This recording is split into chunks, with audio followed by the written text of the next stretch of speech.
Bien, donc ce qui va m'intéresser dans cette vidéo, c'est de travailler par rapport à la fois SketchUp et Twinmotion. Alors vous allez voir, je vais sûrement le faire en plusieurs parties parce qu'il y a quand même pas mal de choses à vous expliquer et je ne veux pas faire des vidéos trop longues, ça n'aurait aucun intérêt. Alors comme vous le savez, lorsqu'on travaille sur SketchUp, donc là je suis sur la version Pro 2025, lorsque vous travaillez sur SketchUp, eh bien vous avez un éclairage naturel, on va dire, ou normal, quoi. Il y a pas vraiment de moteur de rendu. Par contre, si vous prenez un logiciel comme Blender ou je ne sais quel autre logiciel de moteur de rendu, ça pourrait être Twinmotion, DeFi Render et ainsi de suite. Là, évidemment, vous pouvez carrément être dans le noir complet. Alors, ce que je vais faire, c'est que je vais faire quelques petites modifications pour qu'on ait quelque chose de plus cohérent. En l'occurrence, ici, je vais rajouter. Alors là, c'était aussi, ouais, c'est ce qui me semblait. Donc là, je vais faire quelque chose d'un peu plus long. Chose comme ça, par exemple, c'est pas mal. Hop. Ici, avec l'outil tiret poussé, c'est quand même beaucoup plus simple avec l'outil tiret poussé qu'avec l'outil modifié. Enfin, déplacé, pardon. Pas modifié. Là, après, je vais modifier aussi celui-ci. C'est juste pour avoir un peu d'espace, hein, parce que sinon, ça va être compliqué, je pense, pour la suite. Donc, je préfère essayer de faire quelque chose d'un petit peu plus grand. Voilà, super. Et maintenant, je pense que je suis bien. Je vais pouvoir créer le plafond. C'est ça qui m'intéressait. Non, il va manquer ici un mur aussi. Sinon, ça va faire bizarre. Donc, je vais vous créer un petit mur très simple. Chose comme ça. Voilà. Hop. Vous allez voir qu'avec Twinmotion, on va vraiment pouvoir décorer énormément de choses par rapport à ce qu'on a pu faire sur SketchUp. Donc là, je suis bon. Je vois pas bien. Ouais. OK. Ce que je vais faire maintenant, c'est carrément prendre l'outil rectangle, venir à l'extrémité et faire chose comme ça. Je ne m'en rends pas compte, c'est pas mal. Double-cliquer, créer un groupe pour avoir mon toit, double-cliquer et faire un tiret poussé. Par contre, vous voyez là, il y a un souci, je m'en ai pas rendu compte. Donc là, il faut absolument que ça rentre. Remarque, on aurait pu laisser un petit jour, pourquoi pas. Ça peut être sympa. On va le laisser comme ça, on va voir. Voilà, là on a quelque chose de sympa. Peut-être aussi fermer ici, parce que sinon on va être embêté. Donc là, il va falloir que je crée aussi à cet endroit-là. On va faire. Hop. On va voir ce que ça va donner, hein. Il faut quand même que je puisse circuler. Je ne sais pas si je vais y arriver correctement. On va voir un petit peu ce que ça va donner. Au cas où je changerai, c'est pas très grave. Alors deux solutions, rappelez-vous, si vous connaissez un petit peu Twinmotion, soit vous allez pouvoir travailler. Alors là, je vois qu'il y a un défaut, mais ça ne se voit pas ici. Je ne sais pas pourquoi. Alors, attendez, je corrige en même temps. Non, il y a un truc qu'il n'aime pas. Qu'est-ce qu'il n'aime pas, cet animal? Qu'est-ce que j'ai foutu? Alors, voyons ça. Ah, c'est mieux. Ok. Donc, comme je vous dis, il y a deux façons de travailler avec de Twinmotion. Vous allez pouvoir travailler soit en géométrie, soit carrément, toute modification que vous allez créer dans SketchUp sera répercutée dans Twinmotion. Ça dépend de la manière que vous allez travailler. Là, ce que je vais faire pour commencer, je vais commencer juste avec une importation directe, puisque ce que je veux vous montrer, c'est qu'on va pouvoir régler des textures et ainsi de suite. Là aussi, ce qu'on pourrait faire, c'est... Alors là, je voulais enregistrer en salon 7, je vais peut-être l'enregistrer en 8. Parce que je vais vous montrer qu'il y a deux façons de travailler. Soit vous l'envoyez tel quel dans Twinmotion, hein. Je vous rappelle, Twinmotion est gratuit et vous avez une petite playlist qui vous explique des choses. Et même une formation si besoin, hein. Une formation de base, mais qui vous apprend déjà pas mal de choses sur la version 2023, sachant qu'on est en 2025. Mais au niveau des bases, il n'y a pas trop d'évolution par rapport à ça. Bien. Donc comme je vous disais, on va pouvoir aussi, si on veut, par exemple, venir au niveau des matières, et on pourrait, je dis bien on pourrait, hein, ça vous de voir par rapport à ça, on peut, si on veut, ici, tout supprimer. C'est-à-dire que quand vous venez... Donc là, ce qu'on va faire, c'est qu'on va cliquer sur sélectionner, puis cliquer sur la maison, puis cliquer sur la grosse flèche. Et là, vous voyez, on a pas mal de choses intéressantes. On va pouvoir, par exemple, purger si vous avez des éléments inutilisés. Mais imaginons, si vous souhaitez tout supprimer au niveau des couleurs pour être vraiment tranquille et retravailler de zéro par rapport à Twinmotion, vous pouvez cliquer ici sur tout supprimer. Et automatiquement, tout est en blanc.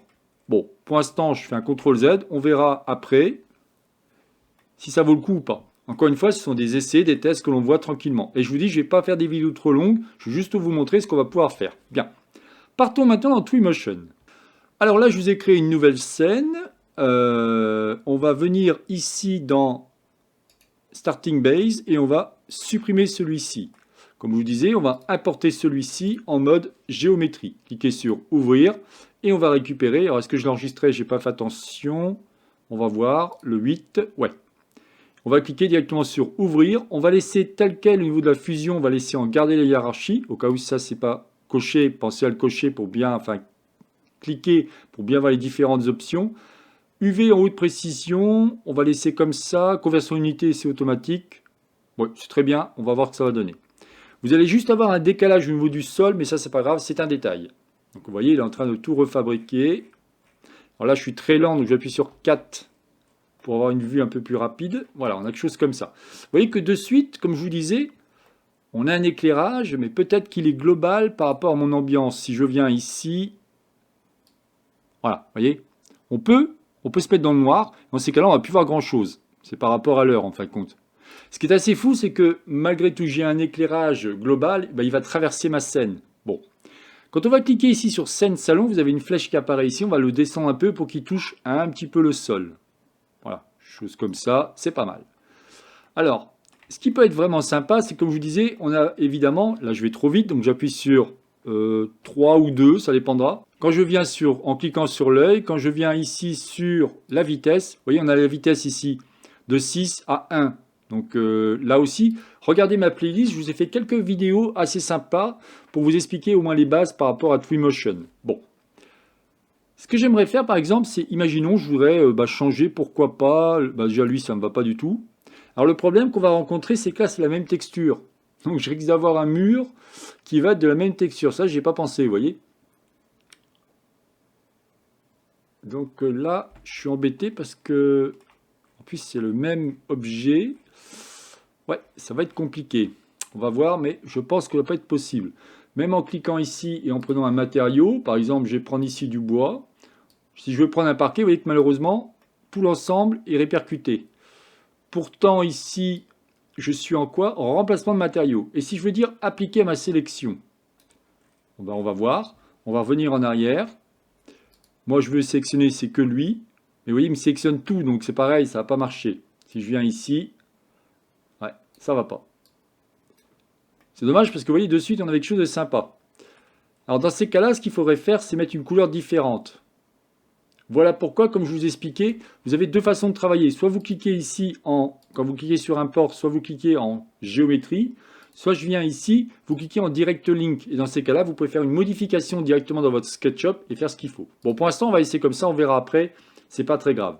Alors, ce que je voulais vous montrer, donc déjà, on peut avoir un sol comme ça, on va pas se focaliser dessus, on va se focaliser ici. Vous voyez ici les verts, c'est pas terrible quoi. Pareil ici, on a de la céramique, mais c'est pas terrible non plus. Donc dans les matériaux, bien entendu, on va trouver des trucs extrêmement intéressants. Si je viens en cherchant, alors là, ce serait plutôt, ça pourrait être quoi? De la pierre. Pierre, ça va pas être terrible, on va voir. Si on a quand même quelque chose de sympa, regardez.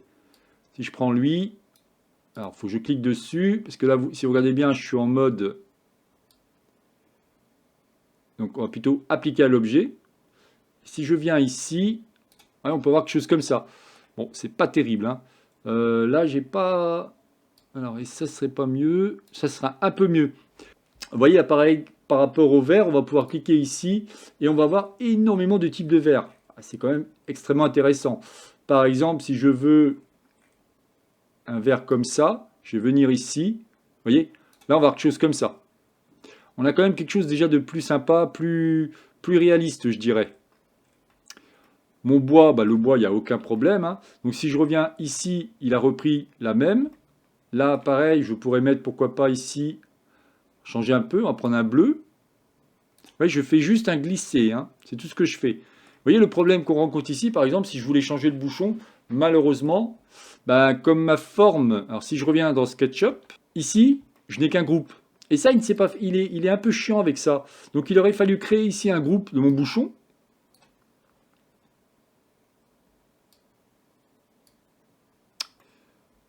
Alors, je vais me mettre plutôt en mode solide parce que là, je vois rien du tout. Voilà. Là, je vois qu'il a carrément... Il n'a pas fait le boulot. Je ne sais pas pourquoi. Alors, ça, c'est bizarre. Pourquoi il m'a pas fait le boulot, cet animal? Ah, j'ai compris. Je suis en mode géométrie. Non, je suis pas en mode géométrie cachée. Tiens, c'est bizarre, ça. Alors, attendez, il y a un truc qui m'échappe, là. Hop, je vais venir ici. Affichage, modification des composants, masquer le reste du modèle. Pour voir un peu ce qu'il me dit. Alors, c'est pas grave, on va prendre directement ici un point A, un point B. Et normalement, voilà, il me refait ça et après j'efface directement. Vous voyez, il y a toujours des solutions, hein, bien entendu. Hein. Alors, comme je vous disais, ce qui m'intéresserait, ça va être K qui est enfoncé. Ouais, c'est ça, c'était la touche K qui est enfoncée. D'accord, je ne comprenais pas. Quand je viens ici, je vais pouvoir récupérer lui et aussi lui. Parfait. Là, je vais créer un groupe. Ce qui est très intéressant, c'est qu'on peut venir ici en faisant édition coupée. Donc là, on va pouvoir un petit peu aussi faire nettoyage pour avoir quelque chose de plus propre quand même. Là, je le renlève. J'ai gardé mon épaisseur, c'est parfait. Là, je vais pouvoir le remettre propre. Et là, j'inverse mes faces. Bien entendu, si vous trouvez que ça va trop vite, là, on n'est pas du tout dans un mode débutant. On est dans un mode que vous connaissez déjà SketchUp. Hein. Vous voyez, je ne mets aucun raccourci. Je ne vous explique pas du tout ça. Hein. Là, je vais quitter le mode. Et ce que je vais faire maintenant, c'est édition, coller sur place. Voilà, super. Et l'intérêt, c'est que quand vous avez deux groupes qui sont partagés, eh bien là, Twinmotion va comprendre de quoi vous parlez. Sinon, malheureusement, il ne comprend pas. Ça, je l'ai remarqué plusieurs fois. Donc, tous vos éléments, si vous souhaitez qu'ils soient bien intégrés, il est très important de, à chaque fois, vous voyez qu'on ait bien des éléments séparés. Pareil ici, on a bien des éléments séparés, donc on va pouvoir travailler. Mais si par hasard mes verres ou mes assiettes étaient, par exemple, dans le groupe de la table, eh bien là, ça ne marcherait pas. Vous ne pourrez mettre qu'un matériau que sur un élément. Ça, c'est très embêtant. Mes chaises, c'est pareil. Là, ici, vous voyez, si on regarde bien, mes chaises, elles comprennent à la fois mon dossier et mes barreaux, enfin pas mes barreaux, mais mes pieds de chaise. Ça ne marchera pas non plus. Donc ça fait un travail assez conséquent à mettre en place pour pouvoir rediriger tout ça. Alors on peut travailler évidemment différemment. Comme je vous disais, si je reviens en Twinmotion, c'est que là, il va falloir recommencer tout. Bon, on n'a pas fait grand-chose, hein, et modifier. Voilà pourquoi il est très important quand vous travaillez sur SketchUp de dire « Ok, je vais travailler avec tel moteur de rendu, comment il se comporte ?» Parce que sinon, vous allez galérer. Voilà, c'était vraiment la première partie que je voulais vous montrer, comme quoi déjà, on va rencontrer pas mal de problèmes si on ne fait pas attention. Vous voyez, par exemple, comme je vous disais, si je viens ici sur ma chaise, alors là, j'ai de la chance parce que j'ai deux matériaux. Donc, il est assez intelligent pour comprendre que je peux changer. Mais si j'avais qu'un seul matériau, j'étais foutu. Bon, ben là, vous voyez, il a été intelligent sur ce coup-là. Mais maintenant, si je prends ma bouteille, comme je vous disais, la bouteille, malheureusement, en cliquant ici, hop, je peux évidemment la lever, mais je ne peux pas toucher à la texture de mon bouchon, parce qu'elle était englobée dedans. Je ne sais pas si vous comprenez bien ce que je vous dis, mais vous voyez, là aussi, je n'ai pas de souci. Mais si ceci était englobé dans mon meuble, ça n'aurait pas été possible. Voilà déjà ce que je voulais vous montrer par rapport à la première partie. Comme je vous dis, je n'ai pas allé trop loin. Je vais essayer maintenant de modéliser moi-même de mon côté et je vous dirai ce que j'ai fait. Et on va voir ce que ça va donner en import géométrie. Ce que je veux vraiment vous montrer, c'est qu'est-ce qu'on va pouvoir faire avec tout ça. Alors c'est pareil, ici, regardez ma porte qui est à cet endroit-là. Je pense que... Alors, elle doit être liée dans un groupe parce qu'elle ne veut pas se sectionner. J'appuie sur F. Quand vous appuyez sur F, vous revenez directement sur l'objet en question. Si je viens ici, je suis bien. Ah, voilà, je n'avais pas sectionné le mot. OK. Donc là, par exemple, si je voudrais mettre des vitres, je pense qu'il va me mettre toute la porte. Vous voyez? C'est pas bon du tout, ça. Si je veux mettre un bois, par exemple, je vais venir ici, matériaux, on va prendre, j'ai dit un bois. Un bois qui serait, par exemple, chose comme ça. C'est pas très joli, ça. Quelque chose qui ne soit pas, évidemment, avec des lattes. Ça, j'aime bien ce genre de couleur. Ouais, c'est sympa, mais le problème, c'est que mes carreaux, j'ai plus de carreaux là. J'ai ma porte en bois, elle est très jolie, elle est belle et tout. Mais malheureusement, mes carreaux, on ne les voit plus. Pourquoi? Parce que j'ai qu'une seule couleur. Donc c'est bien pour ça que je vous disais qu'il faut vraiment réfléchir et travailler avant d'apporter votre élément, enfin votre scène, vos objets dans un logiciel comme Twinmotion ou d'autres logiciels. Mais dans le cas de cette chaîne YouTube, nous allons travailler que sur Twinmotion. Voilà déjà ce que je voulais vous expliquer. Voilà, bah écoutez, je n'en dirai pas plus par rapport à cette vidéo. C'est donc la chaîne Atelier SketchUp, réalisée par Jean-Michel. Ne pas hésiter à me poser des questions si vous avez des projets, si vous avez des questions par rapport à tout ce que j'ai pu vous montrer au niveau de la conception, au niveau de ce que je vous montre au niveau de Twinmotion et ainsi de suite. Il n'y a aucun problème, cette chaîne YouTube est faite pour ça, hein. Donc posez-moi toutes les questions que vous voulez. Je verrai évidemment si je peux y répondre. Je ne peux pas répondre à toutes les questions, en tout cas comme ça, en direct. Mais il n'empêche que j'essaye à chaque fois de vous aider à progresser par rapport aux 3 logiciels qui sont SketchUp, Twinmotion et Layout. Allez, je vous souhaite une excellente journée et à la prochaine vidéo. Bye bye.